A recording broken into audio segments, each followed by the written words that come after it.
Alrighty, and welcome back to another episode of Bad Day Gaming. My name is Nate. With me again is my little brother Nick. Say hi, Nick. Hello! Nick, what are we playing today? Bayonetta 2. 2? Sexy Witch Simulator 2013. Was it 2013? God, I don't know. It's that one. That's the first one. Click on that one. Do it. Remember, the buttons are opposite. That's what was Xbox. freaking me out. So is jump gonna be B or is it gonna be A? Oh hell, I don't know. It's been a long time since I played this one. Like almost a year now. Oof.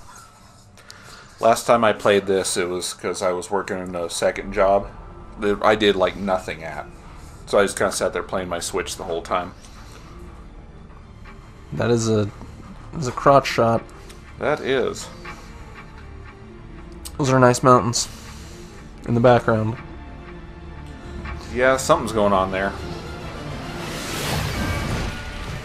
Well, get to shooting, Nick. At least unlike a Devil May Cry, your guns actually mean something in this game. Nobody knows. It's true. See why I put the blades on the feet? Because then you kick and it hurts. Instead of that whole gun bullets. I always thought it was funny that she could shoot from her feet. The three worlds There you all go. meet at rulers. Bang.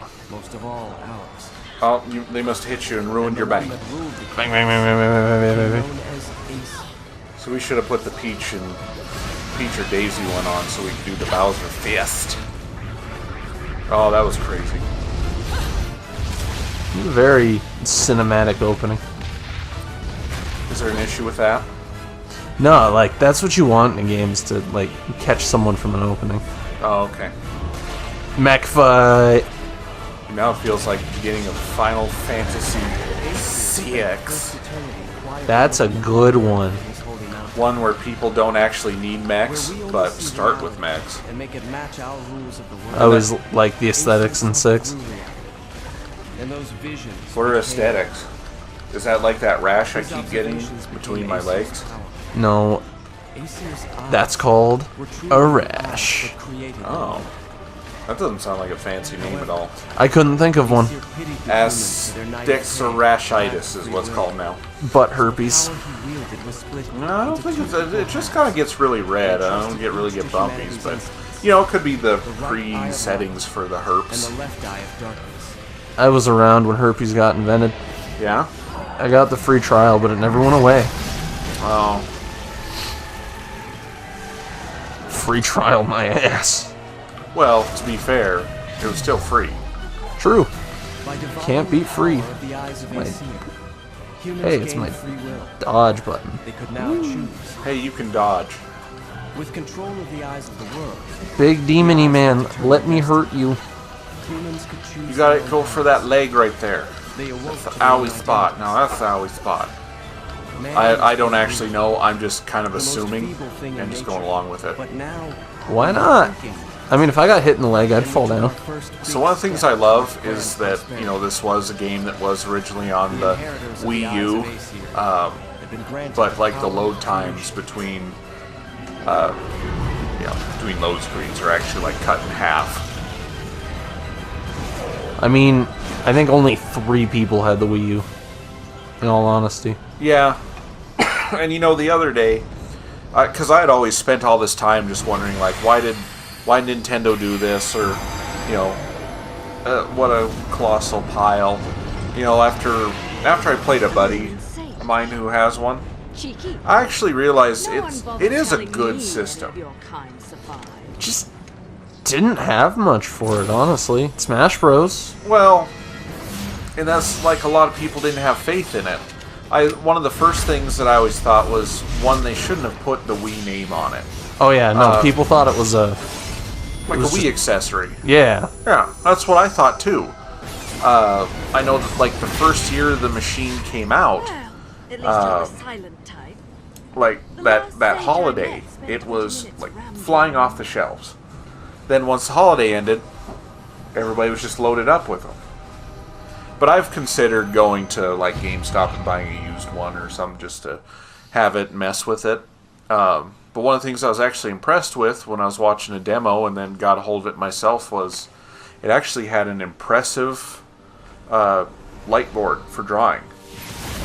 That's interesting. Yeah, actually had good response and everything to where I was shocked. You will not escape. I mean, I think where it was software-wise and everything is probably what the Switch is at, like, you know, Switch 1.0.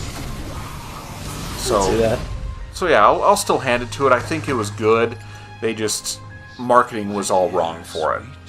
That's what I think I'll go with. That's what Nintendo's really good at, is being innovative. Yeah. I was watching because I kind of want to buy that Katamari Rerolled. Is that on Switch? Yeah. It's just the first game. It's just been redone for the Switch.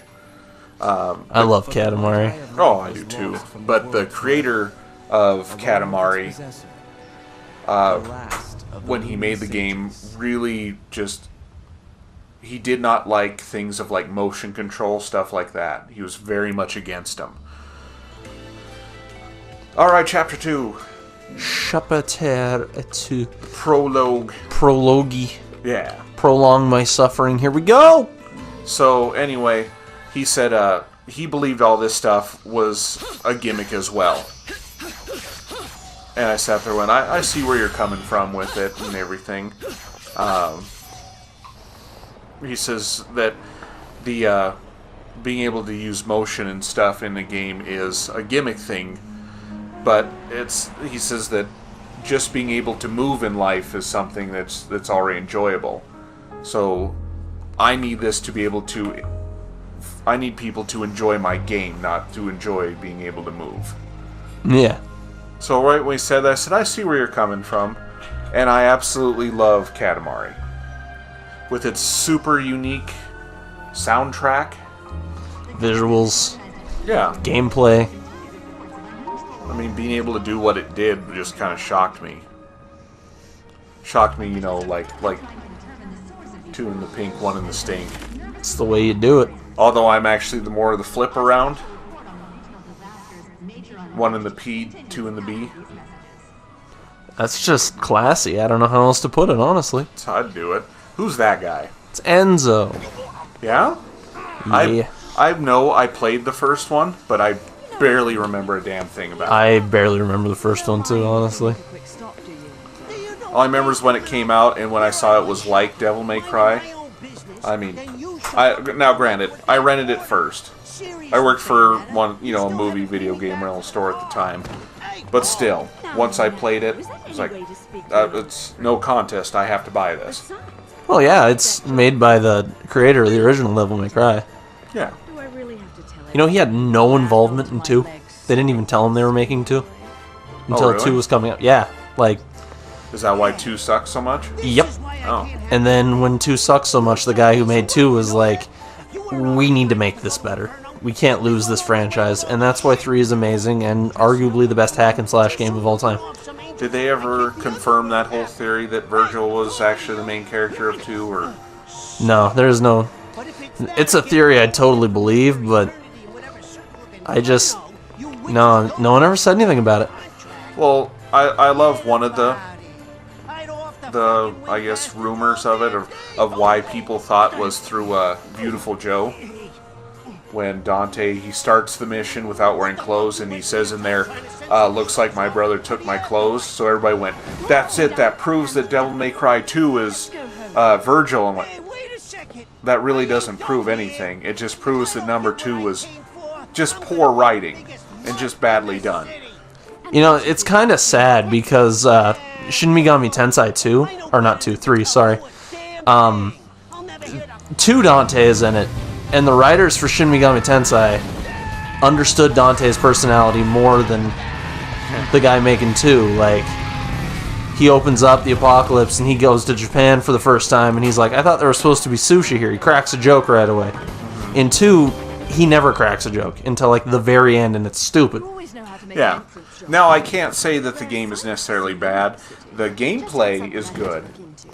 It has it did a lot of cool things. Like the visuals, it's one of my favorites. It's probably my favorite design Dante too. He looks pretty badass. Yeah. But Too serious. too serious.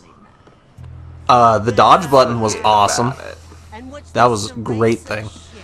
But those two things is pretty much end of list of what was great. And customizable devil trigger, actually. That was pretty cool. Yeah. I'm starting to think that this prologue thing is probably just a cutscene. Probably. So this perfectly shows the gameplay of this game through this cutscene.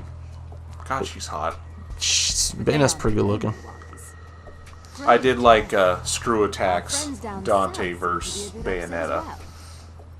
I mean, you can sit there and say if there was somebody outside of the DMC universe who could stand a chance against Dante, I mean, it would be her.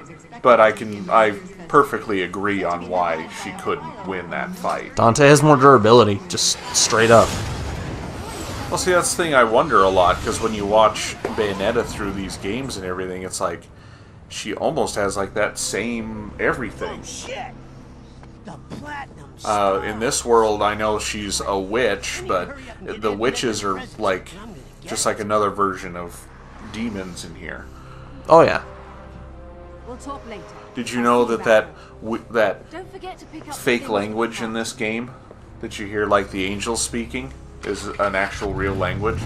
What is it, like Hebrew or something? Or I can't remember the name exactly, but it is an actual. It's a language from an old, just from an old text that some. It wasn't really a real, like, full spoken language, but it was real. It's old and ancient. I kind of like this guy because I like Joe Pesci and everything, but I am getting a little annoyed by him at this point. what are you doing? Forget about it. All right. On that note, though, Enzo was originally a Devil May Cry character, Was he? but they never really showed him. Oh. So they put him in this game, and then in the anime for Devil May Cry, they put in Morrison, who was Dante's job giver. Uh-huh. And what's weird to me is the guy, everything we know so far about DMC5, the guy who you saw at the beginning of that first trailer, the darker skinned guy, is supposed to be Morrison as well. Oh. So they're just changing his design pretty radically. Like, he looks like a shorter, fatter, darker skinned guy instead of a tall, blonde hair, blue eyed. Sure. I mean, I'm fine with character changes. I'd like a little consistency. God, did you see those legs of hers? That's all she is legs for days. That's what I like. I miss her long hair, though. I know she can still do her power and everything, but what bothers me, what brings me fear, is she still has that clothes that's covered, that's supposed to be her hair. But since her hair's not long anymore, it makes you worry. Is this her pubes? They're growing long and covering her? Probably. I mean, that's bothersome. Plus, I prefer her with short hair, honestly. Plus, I love the glasses. Glasses are hot, dude. Yeah, I'm starting to think this whole chapter is just a... Let's show off how hot Bayonetta is. Well, I was just going to say one long cutscene, but yeah, that too. I'm pretty sure I saw a nipple. There it is right there. You see it? And now I'm Samus. Magically. Well, hell. This whole thing took so long. It looks like we're going to have to do the actual scene on the next episode. God dang cutscenes. But I just can't turn away from this cutscene. Bouncy. So many things happening. I really like that the fight song in Bayonetta 1 was Fly Me to the Moon instead of like in Devil May Cry it was metal and rock. Fly Me to the Moon. Yeah. It's a nice contrast in style. Yeah, I'm looking forward to Bayonetta 3 also. Did they announce that? Yeah. Nice. Damn. Nate's just over there thinking, step on me. That is my thing. Step on me. Well, shoot. Yep, we're going to have to do this next time on Bad Day Gaming. I'm sorry, Nick. Hey,